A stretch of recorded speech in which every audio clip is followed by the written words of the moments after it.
Chapter 51. We're Coming Home. No more than 15 minutes after Barnaby had landed, he was back in his car and driving up the lane to the farm. "I'll get you now, you!"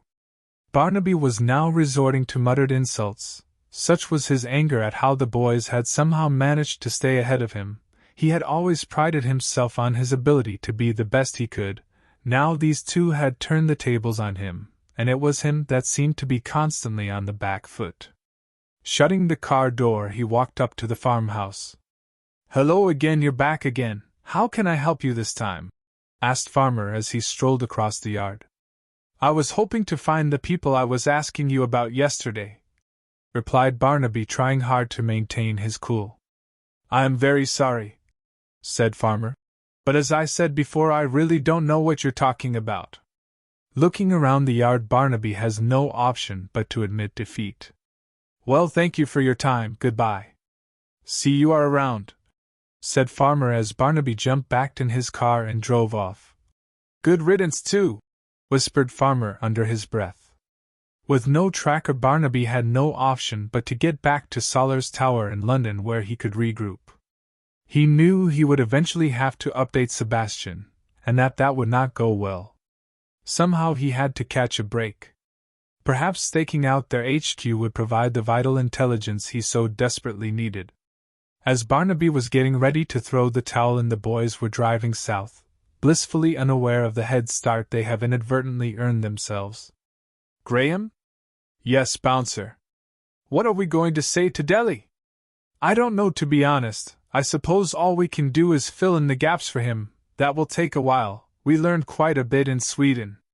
"You can say that again, Graham. Imagine it, time travel," said Bouncer clearly, still not completely believing it himself. "Time travel, and we don't know what else. We may have taken the bulk of the solarium, but I still think they had enough for some more experiments. It certainly releases massive amounts of energy once activated. I think Delhi will know what to do, though. We just need to get back to our HQ and send him a message." As the boys drove on, the still raging Barnaby roared down the motorway towards London. His anger with himself had meant he had, as soon as he hit the M6, pushed his foot to the floor and, excluding fuel stops, had held 100 miles per hour all the way. This had seen their far more sedentary 60 miles per hour eclipsed by some amount. It would also see Barnaby arrive in London ahead of them. As Barnaby drove on, it was inevitable that the two vehicles would meet and ultimately pass one another.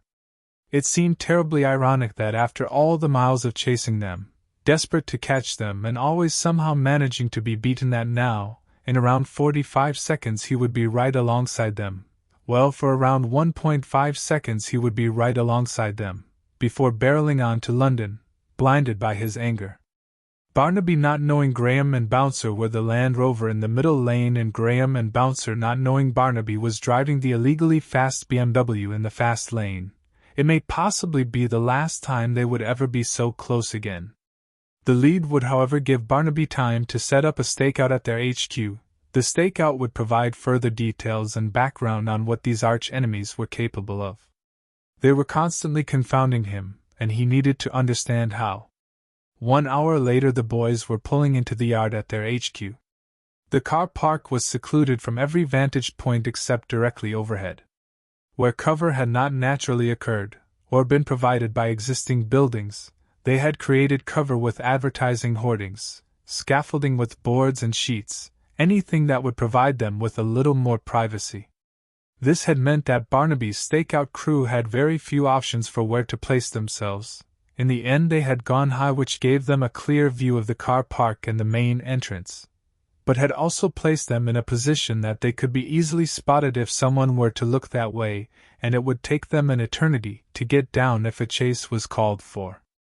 What all this resulted in was that as soon as the Land Rover entered the car park and whooshed into a human being, the shocked and stupefied sepulchre agent had jumped so far he had knocked a piece of wood off his perch.